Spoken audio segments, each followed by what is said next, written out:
Welcome back, everybody, to the Colorado Victim Advocate Podcast. We appreciate all of you coming back to us and taking a listen. This podcast, we're sponsored by Intervention, Inc. We're a Colorado-based nonprofit organization created in 1986, providing a range of court services in both the criminal and social justice system. Here at Intervention, we provide offender supervision and support for those justice-involved persons sentenced to probation or community corrections. In addition, we also do pretrial monitoring, useful public service, and comprehensive victim services. For more information about our agency, or if you want to come work for us, please check out our website at www.int-cjs.org. As you know, our podcast, we highlight the wonderful and necessary work of the Colorado victim advocacy community.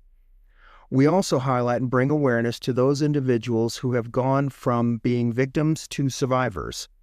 Today, we are very glad to have on our episode Christina, who is a survivor and a very influential member of our very successful survivor empathy panels here at Intervention.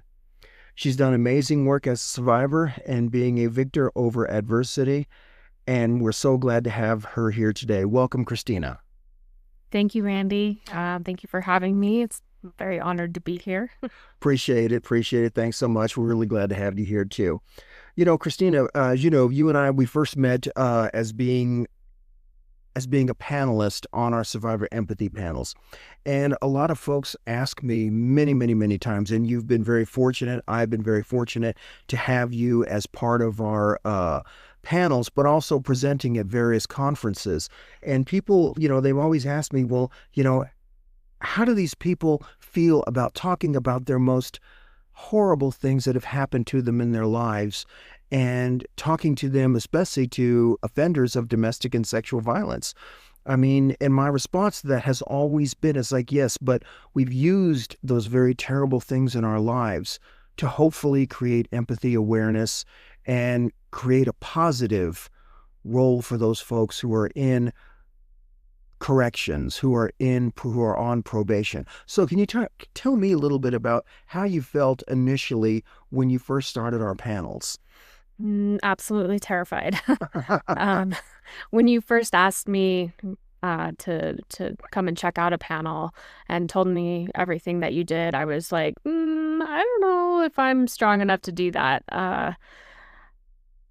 I only told my story to so many people. Like, I've seen so many people in life that have these horrible things happen to them, and they're a victim from it. They're not a survivor yet. They're victims. They let it destroy their lives. And so I've always held my story only for people that I thought might get something positive out of it.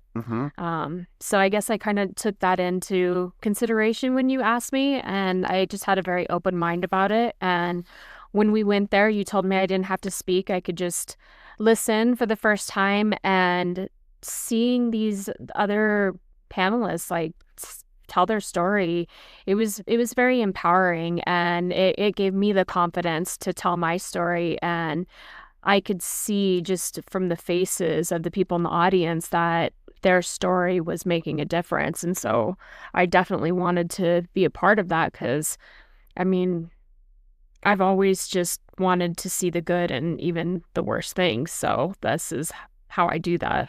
And I think that's important to understand too, because, people, have asked myself too, as a survivor, you've seen and experienced a lot of terrible things. And my response has always been, I really hope something good comes out of this. And, our panels, we've done them to over 3,000 offenders on probation or on parole or in community corrections. And, we've seen, the anonymous comments from those clients. We've seen the anonymous surveys. But like you said, you've seen how those people are looking at us when we're speaking to them. And when you were first talking about your experiences on our panel and you saw just the facial changes of that, how did that make you feel? It was, seeing their faces at first was a big wake-up call, because the first panel I spoke on was the all-women's sexual violence panel. And seeing these women out in the crowd who were, who committed these crimes, and looking at them, it terrified me because they just look like everyday normal people, and I have children, and these people are teachers and therapists, and you just like, it's a wake-up call, like, man, you can't trust anybody. And I already know that just from like my own personal experience, but like, you want to trust people. But then you try not to paint a picture when you're looking at them, because you don't know exactly what they're there for, or what their story is. But you can literally see the moment when you're telling their story. You can see it in their faces if they get it.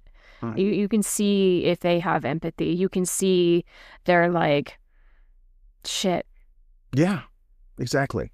And as you know, one of the biggest pieces that we've always talked about with a lot of those folks is that, many of those offenders were victims themselves. Yep. And, we recognize that. But I think just the most important part about that is just the work that we do as panelists. But, just kind of shifting gears just a little bit, I've been very fortunate, as I said, to have you attend several conferences with me. And that's a completely different audience. Now we're talking to practitioners. Now we're talking, you're speaking to, people who work in the system, police, prosecutors, probation, treatment providers, how did that make you feel? What were you thinking about when you were talking to that group? Because it is definitely a difference. It was harder. Oddly, it was harder. When I go in and I speak on a panel, like, I know I'm never going to see these people again, and I don't care what they think. But when you're working with professionals, you care what they think, and you want them to know that your work matters, and you want, like, our purpose is to be helping people and helping anyone that we can, right? Sure. Bring the good out of something terrible, and you really want them to see that. And so, I don't know, my what I say has more more weight to it, I guess, when you're speaking to the quote unquote professionals of exactly, because who might be able to bring you into their a program or their state. Exactly. In many ways too, because there is a business to victim advocacy. There has to be. There is a business to nonprofit. There has to be. And, when we're speaking to those groups like that, in many ways, it's like, look, this is I don't want to use that phrase, but I will, almost a sales pitch, to have them utilize our program, because we can say, hey, we've presented this to over 3,000 domestic and sexual violence offenders, a very difficult population to deal with.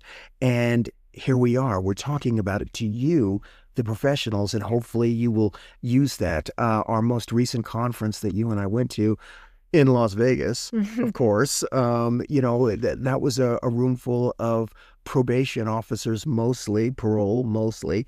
And that was one of the first things you said, was that you were nervous about talking to them. But as you went on in your presentation, you became very comfortable with it. And can you just talk a little bit about that? Because a lot of our panelists have that experience, but I wanted you to talk about that as well. Really, I think it just comes down to is I know that I'm making a difference. I speak with other victims or survivors, and I tell them what I do, and they're like, how could you do that? Like, I could never do that. And it probably does take a special person to be able to do this work. Absolutely. But again, just the power that you get back from it, and being able to speak to all audiences on it is just, it's empowering, and it just gives you a little bit of your power back from the situation that robbed you of that power.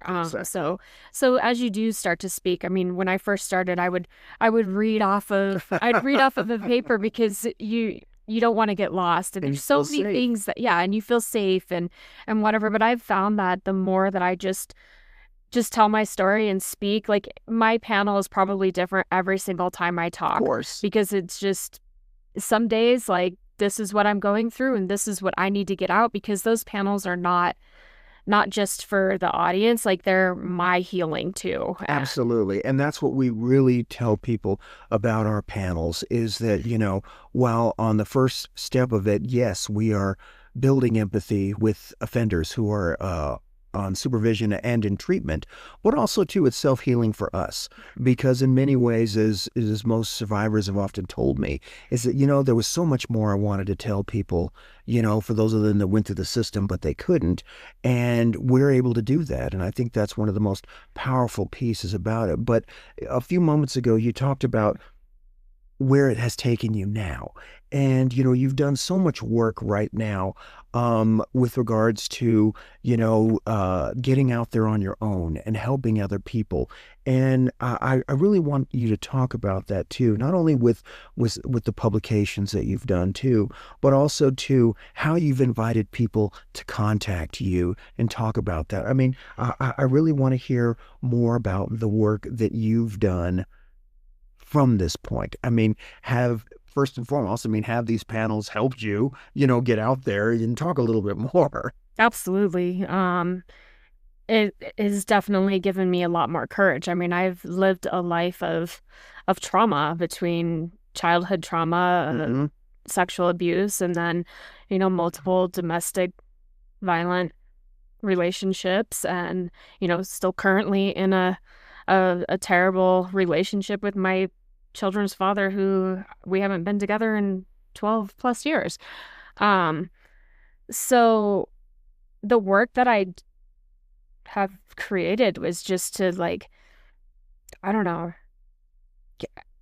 fulfill my purpose, maybe. I was in a car accident several years ago and miraculously lived from that. And I've just always felt like there's more that I'm supposed to be doing. There's more that I'm supposed to be doing. Like, what is that? And like, you just take a look at your life and think of all the things that I've been through and how I've been able to come out on top on some of the worst thing that's happened to me. And I see all these other people that go through traumatic experiences and they can't pull themselves out of that. And it's heartbreaking to me. So any little thing that I can do to maybe help even just change their day for the day, like, and just mindset is so important. Like, I just want to help everyone that I can. And so, I mean, because I've seen your purpose, in your book publication, Empowerment, Resilience, and a Self-Worth Reminder. I don't want to take that from you, but I want you to talk about, your book itself. I mean, a little bit more about that. About the book? Yes. So the book... Tell us your title. It's called Repeat After Me, I'm a Badass Bitch. And it's 365 days of badass... affirmations. The affirmations, yeah. And when I wrote this book, it was solely for my own healing process. That's how most survivors really, really come into their own. Because for me, that's what I did. I just started writing out what happened to me, how I was feeling. And you wrote that into a book. I started it. So I lost my little sister, I think it's been about 3 years ago. And she, throughout her life, struggled with mental health and drug abuse. And like, in the back of my mind, always knew I was going to get the call that she had passed. But I figured it was going to be from an overdose. Of course. And when I got that phone call, and it was when she was like getting her life back together and she was clean and she, was trying to get out of a bad relationship, and found out that she died in a car accident, which is what almost took my life, years prior.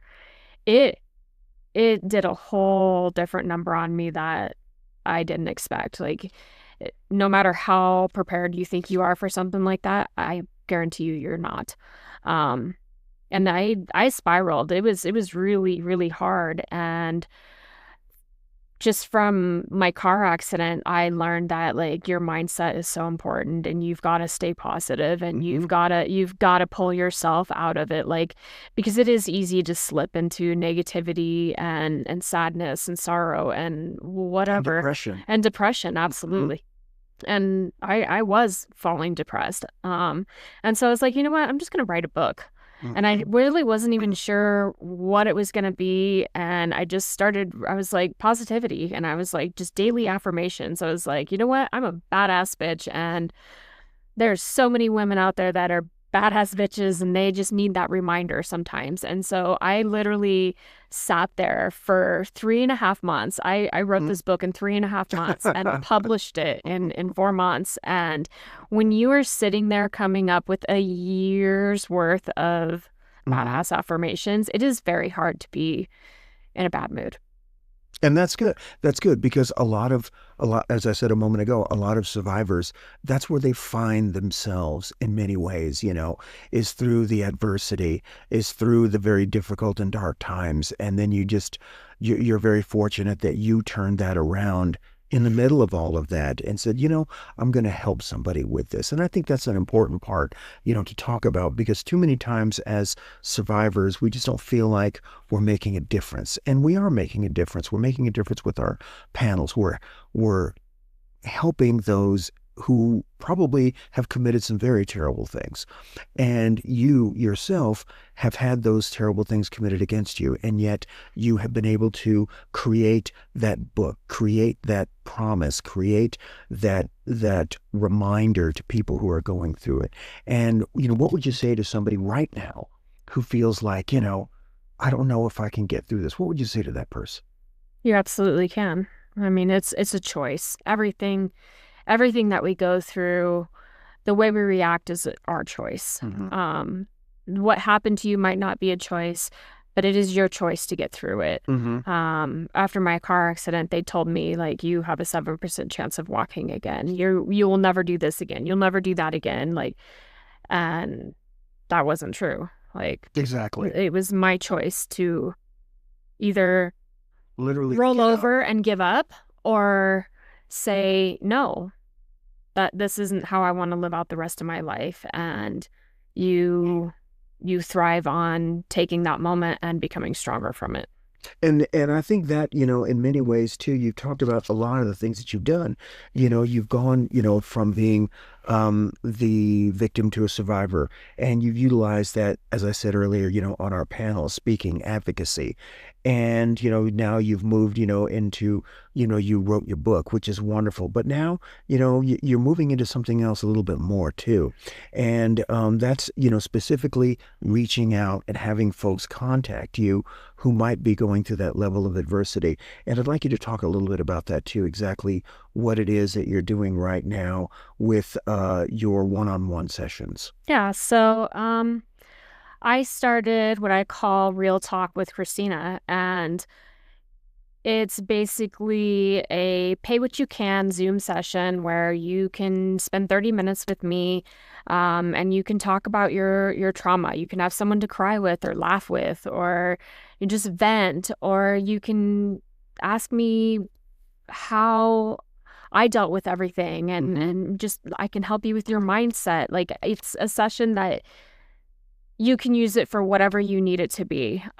Because I have so many people who talk to me and they hear my story and always tell me, like, you need to write a book. Like, you like everything that you've been through is so inspiring, and like you helped me be a better person and whatever. And so I just, as scary as it is, and you always have that lingering feeling of self-doubt. Am I good enough? Am I, I was just like, I'm just going to do it. And if I can help even one person, it's so worth it. Just like the panels, like if I can change one person from going home and committing another awful crime, like it's worth it. So exactly. And in talking about, real talk, with Christina, just you talked about, giving a safe space for folks to talk about that. And, what's the purpose of that as well? I mean, because, there's a lot of things people can say about empowerment, a lot of things that people say about, resilience, but also to, just talk a little bit about, being judgment free of somebody. Yeah. So these sessions aren't about like me having all the answers, or I mean, it's just about them showing up and being real and reminded that people, that they're not broken, and they're becoming, and that there is there is a light at the end of the tunnel, and just being strong, and moving past whatever your trauma is. I mean, we all have scars, whether they're physical, mental, emotional, whatever. And you are stronger than those scars. And those scars are just a reminder that you survived something that tried to kill you. And I just want to help remind people that, because it's in this society, especially, it's so easy to dwell on the negative and to judge people immediately without knowing what they really have gone. Absolutely. And I want to give a completely judge-free zone. And I think I'm would be good at that, considering that I speak to offenders of domestic and sexual violence. So, and in doing so, on those panels, we're sitting there talking to folks, as you said earlier, that look just like everybody else. And, we really do reiterate that to people. It's like, well, if they look like everybody else, but they've done something very terrible, why are you doing this? And our response has always been the same. Is that, if we can change one mind, if we can change one heart. And I think, by doing that, one at a time, I think we've achieved our goal. And, the work that you've done, I mean, overall, why do you think it matters? I mean, in your soul, why do you think it matters with what you're doing?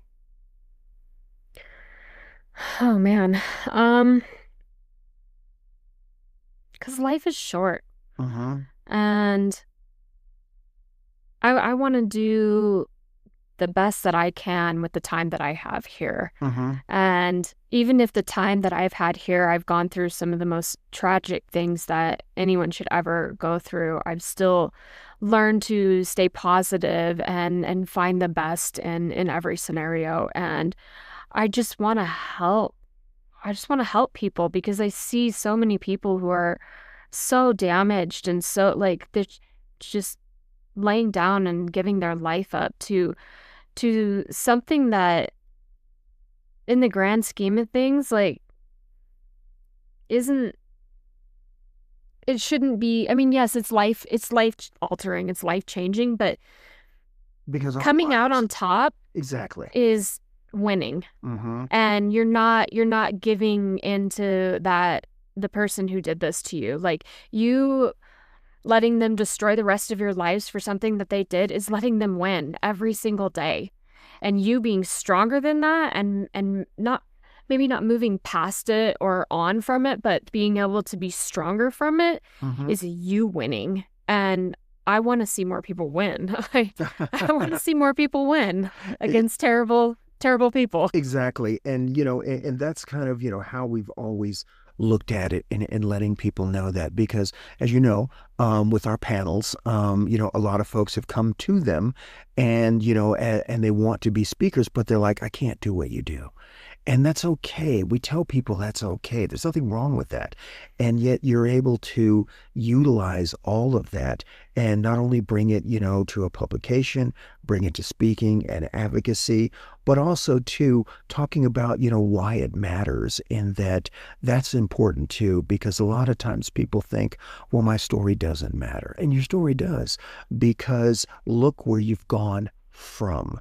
And I've been asked many times, well, where do you think you would be if that had gone a different direction in your life, Randy? And my response to that is like, I can't think about that. Right. Because here I am, and we're doing what we're doing right now. Yeah. And how would you get people to contact you? Talk about, how people can find you to, talk with you on Real Talk.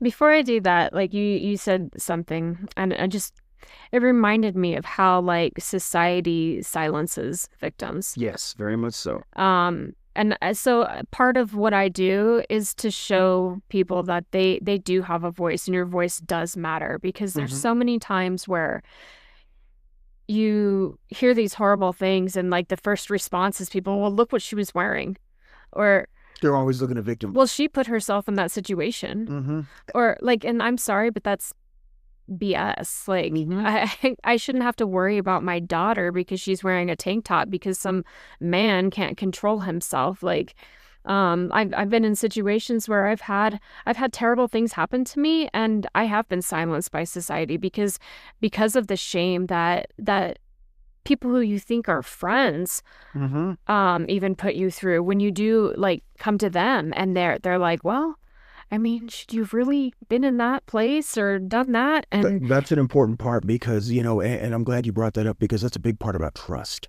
It's like, as survivors, well, a lot of times we don't like telling people, people that we know, friends, family, yeah.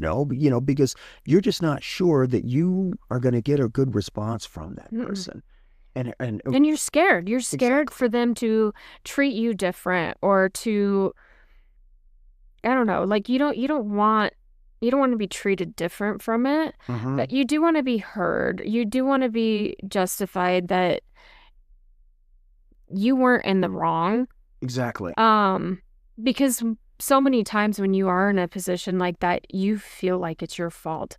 You feel like even no matter how much it was not your fault, for some reason our brains are wired to be like, this was my fault. I shouldn't have done this, or I shouldn't have done that, or whatever. And that's not the case. Like, it is not your fault. And it certainly doesn't help that you're being judged for whatever may have happened in front of it. And you're very much correct in that it's not our fault. It's not their fault. It's the fault of the person doing it to you. Because I get asked that question a lot. It's like, well, Randy, why didn't she leave, And, my response to that is like, well, no, that's not the question. The question is, why doesn't she leave an abusive relationship? The question is, why does the abuser do what they do? Why does society make it so hard for them to leave? Exactly. Yes. I mean, and you always come back to that. And by being able to talk about those things to an audience, because you didn't get to do that before, now you feel like, I know we use the word too much, empowered, but you just feel like, I'm taking that power and control back. And that's what's really important. And you feel like that's been that way with you, is just taking that power and control back. Absolutely. And in doing so, where do you see yourself going from this point? Because I've asked that to a lot of folks who've been sitting here with me. Where do you see it going, the work that you're doing? Like I said before, I just want to help as many people as I can. I want to create change and positivity in a world that's so negative. So any good that I can do from it, it's me, like you said, gaining that power and control back. And wanting others to realize that they have that choice. Yep. Exactly. They absolutely can get it back, and they do have that choice, and it does start with mindset. But that is why I created my website. Like I was just like, how can I help more people? How can I reach more people? And so I did. I created Christina Renee, RANEE, because my mom spelled it the way nobody spells it. .com, and you can reach me on there. You can schedule the Real Talk with Christina. You can reach out to me to be a speaker at an event, or I do a weekly blog post that just talks about how I survived, some of the things that I've done. So I mean, just you can reach me on social media, on Instagram, on TikTok, on Facebook, under Christina Renee. Like, if you just need someone to listen to you, someone to vent to, someone to cry to, someone to laugh with, whatever. Like, I want to be that person that can help you through that moment, that day. Like, because there's so many people who don't have that. Or don't want to go to their friends or family because you do become a burden. And I am completely removed from the situation. And even if I do know you, I will be completely like non-judgmental and unbiased and whatever. Because ultimately, I just want to see you win. I want to see you survive. So my goal, where do I see myself? Man. I would love to see myself on stage talking to hundreds of thousands of people about being a survivor and how to help you with your mindset and just helping people. And okay, and on that point, let me ask you this, and and it's a little bit of a question. If you could talk to Christina 10 years ago with the work that you've done right now, what would you tell Christina back then? you're stronger than you even know, and stop talking yourself out of the stuff you need to know. The stuff that you know you're supposed to be doing, stop telling yourself that you're not capable or you don't deserve it, because I still am a product of abuse and trauma, and that terrible voice still comes through every once in a while telling me I'm not good enough, or you'll never amount to this, or stop listening to that voice. Just stop, because it's stupid. Exactly. And I think that's a really important part too to talk about. And if you could just talk about just one more time as we get ready to close, how people can reach you. You can reach me on my website at ChristinaRenee.com, or on social media, Instagram, TikTok, Facebook, at Christina Renee. And I truly want to thank you for being here with us today, Christina, because I think it's really important, the work that you do, but also to showing people the journey where you've gone from and where you are now, but where you want to go. And we're so thankful to having you here today. Thank you. Again, this is the Colorado Victim Advocate Podcast. My name is Randy. I'm the Director of Victim Services here at Intervention, Inc., and you can find our podcast on Spotify and on our YouTube channel. Just search the Colorado Victim Advocate. And I'd really like to close with all of the work that our advocacy community does. Victims Advocate, it's a noun, it's a subject, it's a verb, and it's an adjective. And I want to thank all of you for listening today. Thank you so much.